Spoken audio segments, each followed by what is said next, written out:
Première épître de Paul aux Corinthiens, chapitre 1. Paul, appelé à être apôtre de Jésus-Christ, par la volonté de Dieu, et le frère Sosthène, à l'Église de Dieu qui est à Corinthe, et à ceux qui ont été sanctifiés en Jésus-Christ, appelés à être saints, et à tous ceux qui invoquent en quelque lieu que ce soit le nom de notre Seigneur Jésus-Christ, leur Seigneur et le nôtre.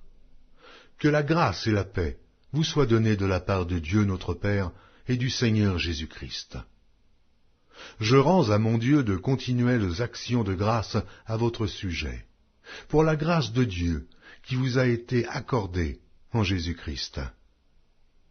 Car en lui vous avez été comblés de toutes les richesses qui concernent la parole et la connaissance, le témoignage de Christ ayant été solidement établi parmi vous, de sorte qu'il ne vous manque aucun don, dans l'attente où vous êtes de la manifestation de notre Seigneur Jésus-Christ. Il vous affermira aussi jusqu'à la fin, pour que vous soyez irréprochables au jour de notre Seigneur Jésus-Christ. Dieu est fidèle, lui qui vous a appelés à la communion de son Fils, Jésus-Christ, notre Seigneur. Je vous exhorte, frères, par le nom de notre Seigneur Jésus-Christ, à tenir tous un même langage, et à ne point avoir de division parmi vous, mais à être parfaitement unis dans un même esprit et dans un même sentiment. Car, mes frères, j'ai appris à votre sujet, par les gens de Chloé, qu'il y a des disputes au milieu de vous. Je veux dire que chacun de vous parle ainsi. Moi je suis de Paul, et moi d'Apollos, et moi de Céphas, et moi de Christ. Christ est-il divisé? Paul a-t-il été crucifié pour vous? Ou est-ce au nom de Paul que vous avez été baptisés?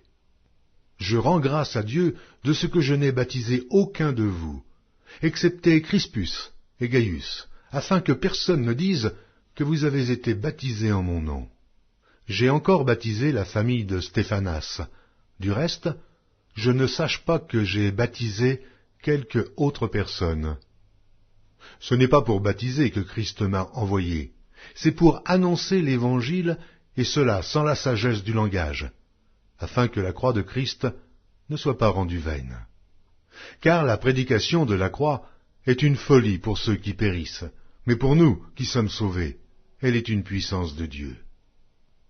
Aussi est-il écrit, je détruirai la sagesse des sages, et j'anéantirai l'intelligence des intelligents. Où est le sage? Où est le scribe? Où est le disputeur de ce siècle? Dieu n'a-t-il pas convaincu de folie la sagesse du monde? Car puisque le monde avec sa sagesse n'a point connu Dieu dans la sagesse de Dieu, il a plu à Dieu de sauver les croyants par la folie de la prédication. Les Juifs demandent des miracles, et les Grecs cherchent la sagesse. Nous prêchons Christ crucifié. Scandale pour les Juifs et folie pour les païens, mais puissance de Dieu et sagesse de Dieu pour ceux qui sont appelés tant Juifs que Grecs. Car la folie de Dieu est plus sage que les hommes, et la faiblesse de Dieu est plus forte que les hommes. Considérez, frères, que, parmi vous, qui avez été appelés, il n'y a ni beaucoup de sages, selon la chair, ni beaucoup de puissants, ni beaucoup de nobles. Mais Dieu a choisi les choses folles du monde, pour confondre les sages. Dieu a choisi les choses faibles du monde, pour confondre les fortes. Et Dieu a choisi les choses viles du monde, et celles qu'on méprise, celles qui ne sont point, pour réduire à néant celles qui sont, afin que nulle chair ne se glorifie devant Dieu.